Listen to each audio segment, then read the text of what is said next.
Hey, what's going on, world? Yo, I truly appreciate you taking the time to watch my video. Actually, you give me a moment to invest in you. But also, please excuse my voice, y'all.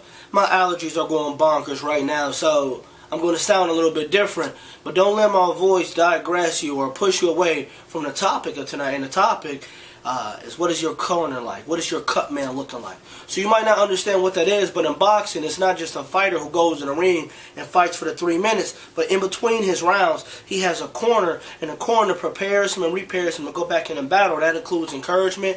It includes, constructive criticism of what to do and what not to do, what's working, but also there's someone set to the side that bandaged up his or her wounds. Now, I'm asking what your corner's looking like, because honestly, some of you guys, you're awesome. You're doing good in a fight, but you go to your corner, you go to your cut man, you go to your inner circle, that's what you may call it. Your inner circle is discouraging you. They suck. No disrespect to them, but as far as what their role is, they suck into that. And I want to talk to you about the biggest fight upset in boxing history. If you ask me, the biggest upset in sports history. In the 90s, Mike Tyson was undefeated, and Mike Tyson, he didn't lose a fight until he switched up his cut man.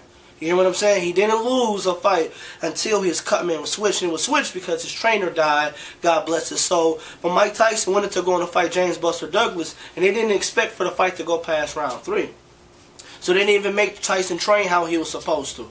There was practices he didn't even do because he didn't really care, and his trainers didn't push him and motivate him to do more. He gets into this fight, and not only are they not prepared from a mental standpoint, but they don't even bring the proper equipment. Mike Tyson is out there fighting. He's bleeding. He's cut. And they don't even have ice. They're literally sending people in the crowd to go get ice to bring back in the ring, and they're putting it in like gloves and putting it on his face. They weren't prepared. And of course, we know what happens. Buster Douglas made history. He knocked Tyson out. And not just that, but even when Tyson fought him, Tyson knocked him out in the 8th round for about 10 seconds. And his trainers never caught on to that. See, I'm saying this because some of you guys, you're on a losing streak. It's not necessarily your fault, but it's the people you keep around you, man. Like, listen, man, if somebody is not encouraging you, if they're not motivating you, if they're not pushing you to be the absolute best person that you want to be, I don't know what's the point. And especially if they say that they're going to be there and they want to support you and they want to encourage you, and you're going to them as you're beat up and you're talking to them about your circumstances, and you feel more beat up leaving them than you did when you came in the beginning, I think it's time for you to find some new cut, man. I'm talking about your friends. I'm talking about your inner circle.